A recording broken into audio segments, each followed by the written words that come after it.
അതെ, ഈ പ്രാവശ്യം എനിക്ക് പടവല കൃഷിയുമായി ഭയങ്കര നല്ല ലാഭം കിട്ടിയാണ്. ലാഭം വെച്ചാൽ കുഴപ്പമില്ലാത്തൊരു പൈസ എനിക്ക് കിട്ടിയാണ്.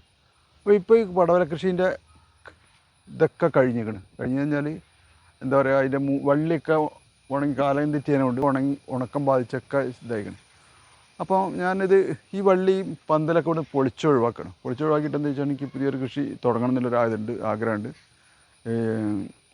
ചെയ്യാൻ ഉദ്ദേശിക്കുന്നത് പൂക്കൃഷിയാണ്. കഴിഞ്ഞ പ്രാവശ്യം എനിക്ക് പൂക്കൃഷി ഉണ്ടായിട്ട് തന്നാണ്. അങ്ങനെ 2 പ്രാവശ്യം എനിക്ക് വലിയൊരു പൈസ പോയത്. 2 പ്രാവശ്യമായിട്ട് എനിക്ക് 7 ഉറുപ്പ്യേൻ്റെ അടുത്ത് നഷ്ടം വന്നു. ഒരു പൈസയും കിട്ടി. നമ്മൾ പൂ വരെ പൈസ കൊടുത്ത് വാങ്ങിയത്, അങ്ങനത്തെ ഒരവസ്ഥ. പക്ഷെ പ്രാവശ്യം അതിനൊക്കെ എന്തായാലും അതിജീവിച്ചിട്ട് എനിക്ക് കൃഷി ചെയ്യുന്ന ആഗ്രഹമുണ്ട്. അപ്പോൾ പന്തലിൻ്റെ ഇത് ഇങ്ങനെ പൊളിച്ചുകൊണ്ടിരിക്കുക. ജൂൺ 7 കഴിഞ്ഞാൽ കുഴിച്ചിടാനാണ് പറയുന്നത്. അപ്പോൾ അതിൻ്റെ മുന്നേ തടവൊരുക്കലും ഒക്കെ ചെയ്യാനാണ് കൃഷി ഡിപ്പാർട്ട്മെൻറ്റ് ഓർഡർ. അപ്പോൾ അതിൻ്റെ ഒരു പണിയിലാണ്. അപ്പോൾ ഇങ്ങനെയുള്ള കാര്യങ്ങളൊക്കെ ഒന്ന് പറഞ്ഞു തരാൻ വേണ്ടിയിട്ടാണ് ഇന്ന് വന്നിട്ടുള്ളത്.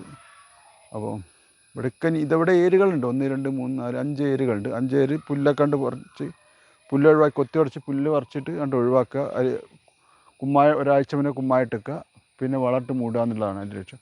2 ദിവസത്തിനുള്ളിൽ ഞങ്ങളിവിടെ ഇതിൻ്റെ പണി ഇവിടെ റെഡിയാക്കും. അപ്പോൾ ഇതിൻ്റെ പോസ്റ്റ് കണ്ട് ഇഷ്ടപ്പെട്ട് ലൈക്ക് ചെയ്യുക, ഷെയർ ചെയ്യുക, കമൻറ്റ് ചെയ്യുക, അഭിപ്രായങ്ങൾ എഴുതാം. എനിക്ക് പൂക്കൃഷി നഷ്ടം വരാണ്ട് കാര്യങ്ങൾ എന്തൊക്കെയാണ് ചെയ്യേണ്ടത് എന്നുള്ളതൊക്കെ ഒന്ന് പറഞ്ഞു തന്നാൽ വളരെ ഉപകാരം. ഓക്കെ.